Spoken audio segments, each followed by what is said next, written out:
puno din yung bunga sa isang puno, yung malapit sa malunggay. Yung sinasabi ni si Steffi na 60 na lang ka, yun. Ibang variety din yun. Kaso lang medyo na-overripe yung pag-open nila. In-open nila kahapon, medyo malambot na, kaya hindi naubos. So, nasa ref, tinatago ko. Gagawin ko siyang jam, jackfruit jam. Kasi wala nang pumapansin pag medyo na siya, malambot konti. So, ganito gusto nila, yung medyo matigas pa, pero matamis na. Yan. Shout out to my 18 viewers. Thank you so much. Jackfruit kayo dyan. Let's eat jackfruit. Kathal. In Bangladesh, kathal. In Philippines, langka. Ang tawag namin dito, langka.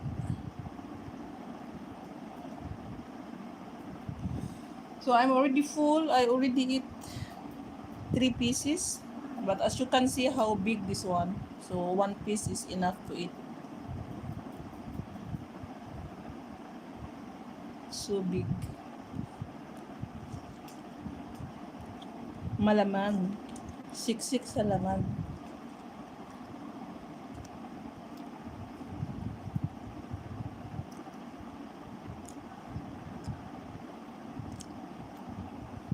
Ulala.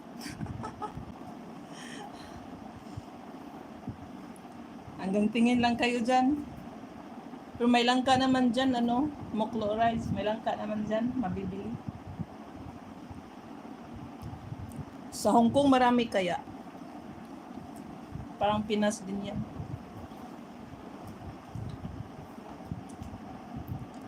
Naku, matagal pa yung Ilang minutes pa ba ako? Kamaubos ko to. Kunti-kuntiin ko na lang.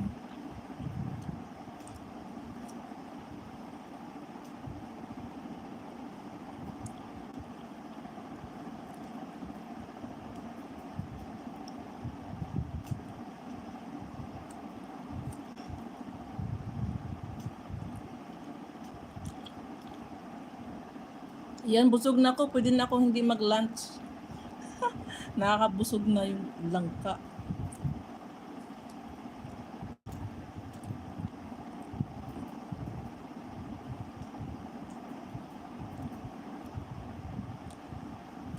Dito mahilig sila sa hinog. Hindi sila gaano mahilig sa hilaw na langka. Hindi kagaya sa Pilipinas na yung mga hilaw, yung raw jackfruit, dinoolam, dinugulay. Dito hindi sila gaano. Mas prepare nilang kainin yung ripe jackfruit. Kung magulay man sila minsan, curry pa rin yung style nila. Walang gata, hindi nila ginagayan ng coconut milk. So curry style pa rin yung paggawa nila ng jackfruit vegetable. Shout out to my 28 viewers. Thanks for viewing, everyone. Do you like jackfruit?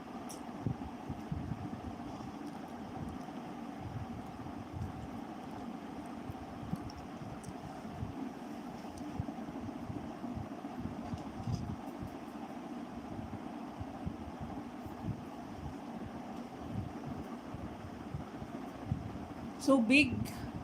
I'm already full.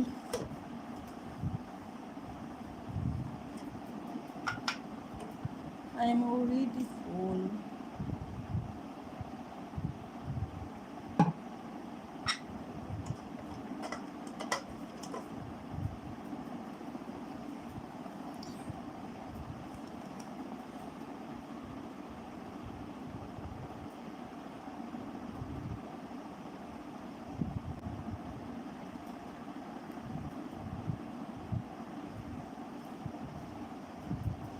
Yan, busog na.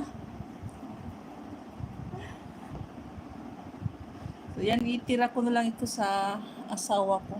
Mamaya pang gabi siya uuwi.